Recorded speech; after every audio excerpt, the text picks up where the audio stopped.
kami akan mempresentasikan tentang layout strategies. Pentingnya strategi keputusan tata letak.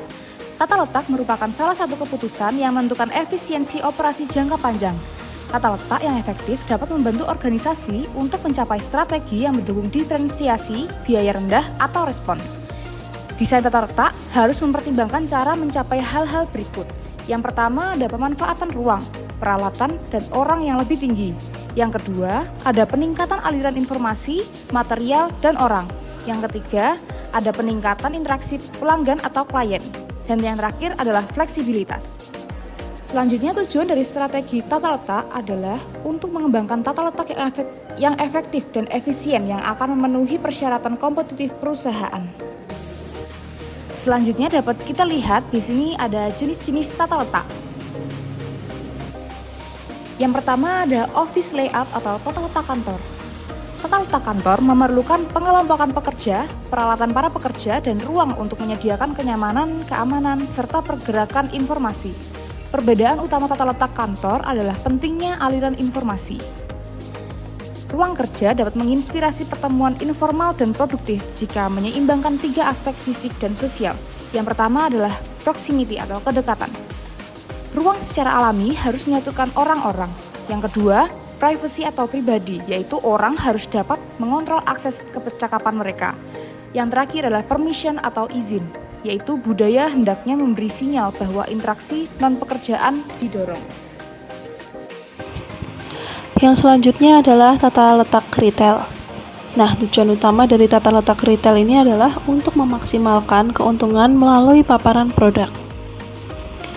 Selanjutnya, terdapat 5 versi tata letak kantor dalam konteks tata letak retail. Yang pertama adalah para manajer dan arsitek telah merenungkan cara mendesain kantor untuk mendorong produktivitas selama lebih dari 100 tahun. Kantor besar itu menyerupai pabrik. Yang kedua, dimulai pada tahun 60-an, tata letak diubah untuk mendorong kerja tim, di mana manajer dan staf pendukung duduk bersama.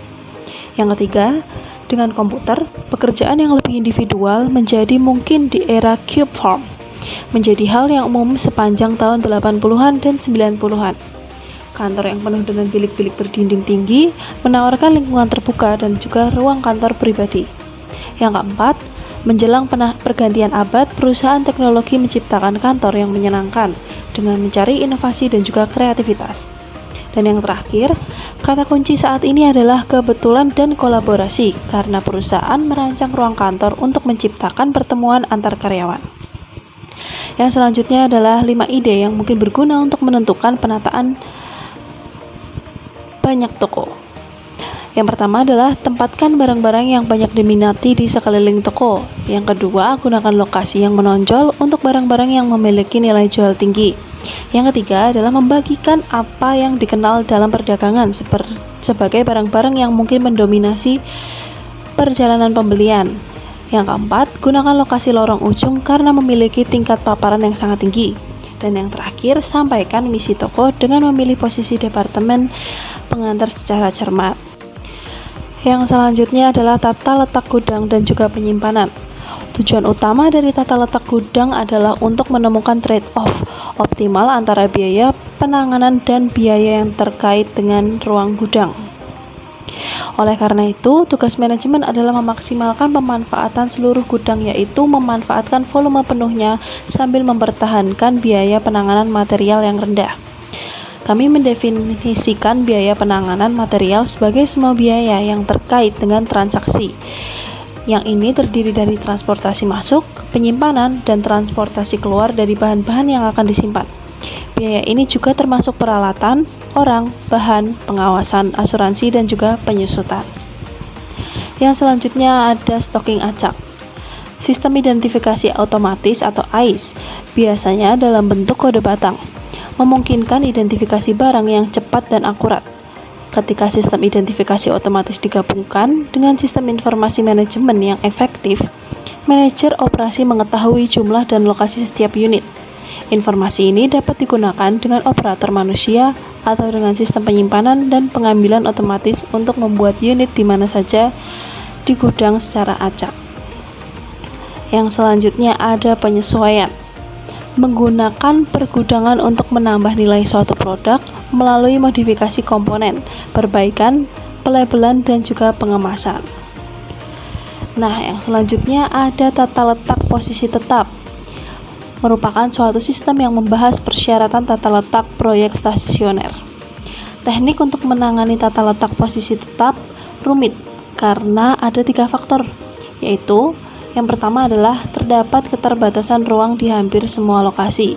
Yang kedua, pada berbagai tahap proyek, material yang dibutuhkan berbeda.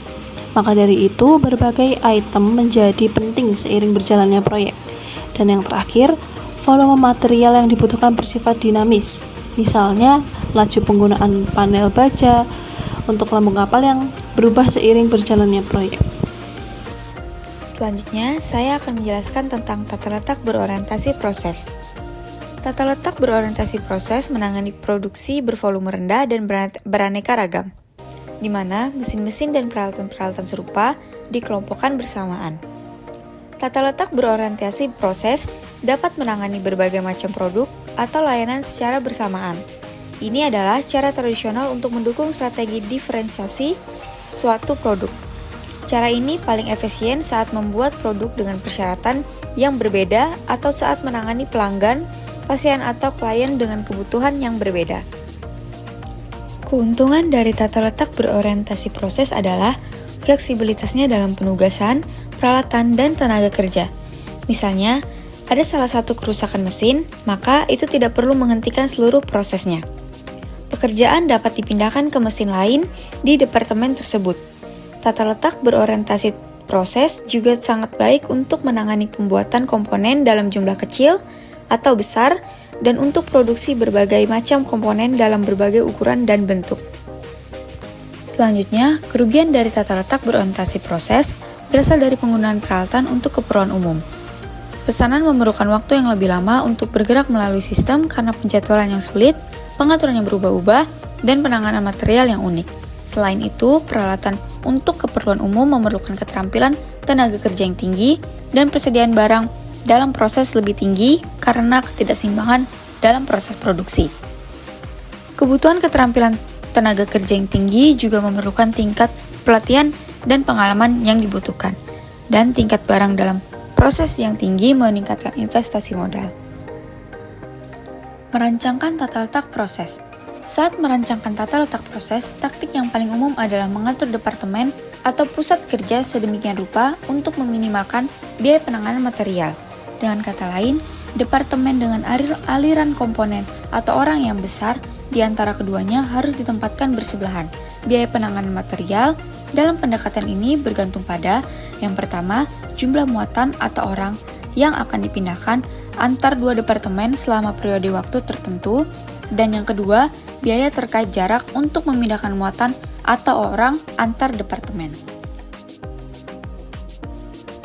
Yang pertama adalah tata letak repetitif dan berorientasi produk.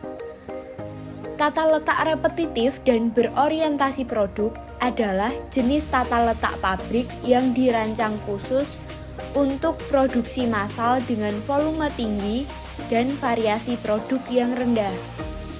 Dalam tata letak ini, peralatan dan pekerja disusun secara linear mengikuti urutan proses produksi. Jadi, memungkinkan aliran material yang efisien dan kontinu. Selanjutnya, ada keuntungan dan kerugian. Kelebihan tata letak berorientasi produk yang pertama adalah biaya variabel per unit yang rendah. Yang kedua, biaya penanganan material rendah. Yang ketiga, mengurangi inventaris pekerjaan yang sedang berlangsung. Yang keempat, pelatihan dan pengawasan yang lebih mudah. Ada juga kerugian dari tata letak berorientasi produk. Yang pertama, volume tinggi diperlukan karena investasi besar yang dibutuhkan untuk membangun proses tersebut. Yang kedua, penghentian kerja di satu titik dapat menghambat seluruh operasi. Yang ketiga, fleksibilitas proses yang diperlukan untuk berbagai produk dan tingkat produksi dapat menjadi suatu tantangan. Selanjutnya ada penyeimbangan lini perakitan. Penyeimbangan lini perakitan ialah proses optimisasi penugasan tugas-tugas dalam suatu lini produksi ke berbagai stasiun kerja.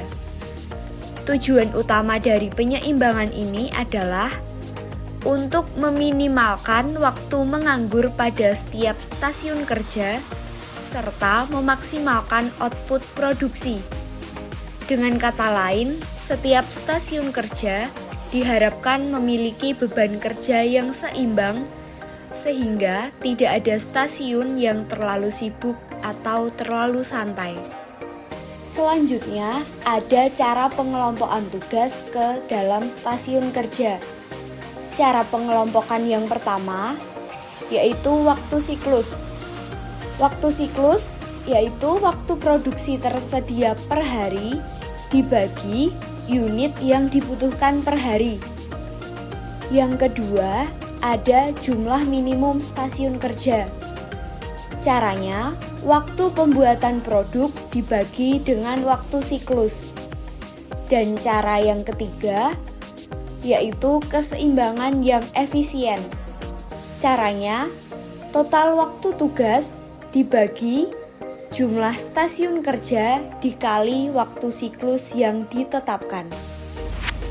Selanjutnya, saya akan menjelaskan tentang analisis dan perbaikan tata letak fasilitas Wolters Company. Pada gambar yang pertama, menampilkan tata letak fasilitas setelah modifikasi yang dilakukan dengan menukarkan posisi Departemen 1 dan 2. Tujuan dari perubahan ini adalah untuk mengurangi biaya penanganan material dengan mendekatkan departemen-departemen yang memiliki volume aliran yang tinggi. Sebelumnya, Departemen 1 dan 3 tidak berdekatan meskipun mereka memiliki volume aliran yang besar, sehingga mengakibatkan biaya penanganan yang tinggi. Dengan menukarkan posisi Departemen 1 dan 2, Departemen 1 menjadi lebih dekat dengan Departemen 3, sehingga biaya pemindahan material antara kedua departemen ini dapat dikurangi. Maka setelah pertukaran, total biaya penanganan material berkurang. Nah, penghematan ini menunjukkan bahwa modifikasi tata letak ini berhasil mengurangi biaya operasional. Selanjutnya pada gambar yang kedua, ini menunjukkan tata letak akhir yang telah dioptimalkan untuk Wolters Company. Dalam tata letak ini, departemen-departemen dipindahkan ke area A sampai F dengan mempertimbangkan bentuk bangunan, area yang tidak dapat dipindahkan, serta faktor-faktor yang lain. Tata letak ini bertujuan untuk mengoptimalkan aliran material dengan meminimalkan jarak pemindahan dan memanfaatkan ruang secara efektif. Misalnya, departemen yang sering berinteraksi diletakkan berdekatan untuk mengurangi biaya pemindahan material. Nah, dengan penyesuaian ini, biaya penanganan material lebih lanjut menurun. Ini menunjukkan efisiensi yang lebih baik dalam pengaturan ruang dan penggunaan sumber daya.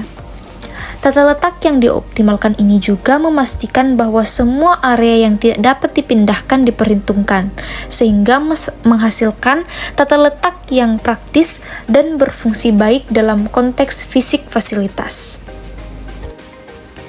Definisi dari sel kerja. Sel kerja yaitu menata ulang orang dan mesin yang biasanya tersebar di berbagai departemen menjadi satu kelompok, sehingga mereka dapat fokus pada pembuatan satu produk atau sekelompok produk. Nah, menata ulang orang dan mesin itu berarti mengelompokkan karyawan dan peralatan yang sebelumnya tersebar di berbagai departemen menjadi satu tim kerja yang khusus untuk pembuatan produk tertentu atau kelompok produk yang sama. Hal ini memungkinkan setiap anggota tim dan mesin berfokus hanya pada produk yang sedang dibuat, menciptakan aliran kerja yang lebih lancar dan efisien. Dengan cara ini, pekerjaan dapat diselesaikan lebih cepat karena semua yang dibutuhkan berada dalam satu area, sehingga meminimalkan perpindahan material, mengurangi waktu tunggu, dan meningkatkan produktivitas. Keuntungan dari sel kerja.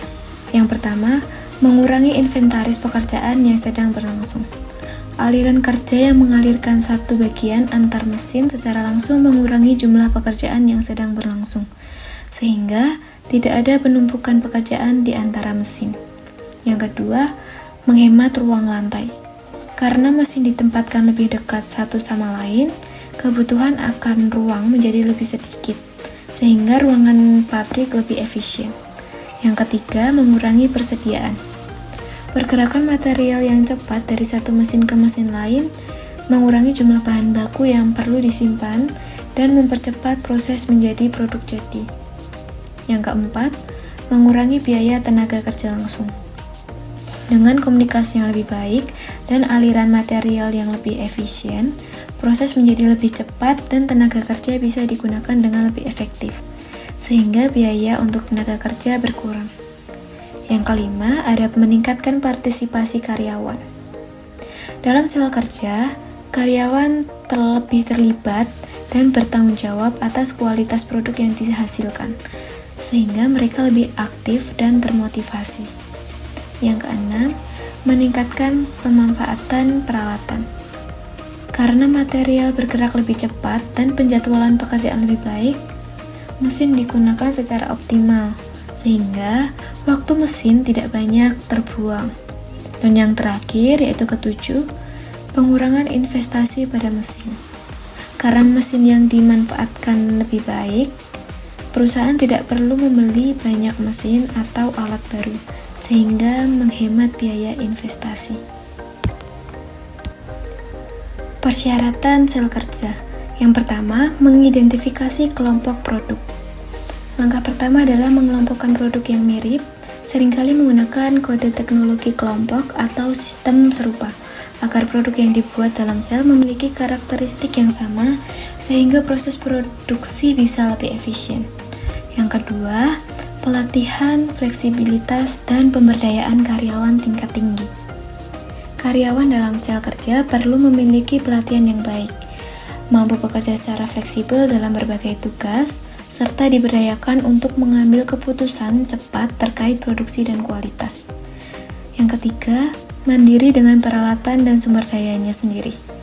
Setiap sel kerja harus mandiri, artinya mereka dilengkapi dengan peralatan dan sumber daya yang mereka butuhkan tanpa harus bergantung pada bagian lain dari pabrik. Ini memungkinkan mereka bekerja lebih efisien dan tanpa gangguan. Yang keempat, pengujian Poka-yoke di setiap stasiun. Untuk memastikan kualitas produk, setiap stasiun di dalam sel dilengkapi dengan sistem Poka-yoke, yaitu mekanisme untuk mencegah kesalahan atau cacat produksi. Dengan ini, masalah bisa segera ditemukan dan diperbaiki sebelum produk melanjutkan ke tahap berikutnya. Nah, ini ada perbedaan tata letak awal dan tata letak setelah diperbarui. Tata letak awal yang di sebelah kiri berarti pekerjaan berada di garis lurus yang membuat penyeimbangan tugas sulit, karena pekerjaan mungkin tidak terbagi secara merata. Material dan pekerja bergerak secara linear yang dapat menyebabkan aliran proses menjadi tidak efisien. Kemudian tata letak yang setelah diperbarui, yaitu di sebelah kanan, berarti tata letak dalam bentuk U memungkinkan pekerjaan yang telah menjalani pelatihan silang untuk mengakses lebih banyak area kerja. Jumlah pekerja berkurang dari 4 menjadi 3, menunjukkan efisiensi yang lebih baik dalam penyeimbangan tugas dan aliran material. Sekian dan terima kasih.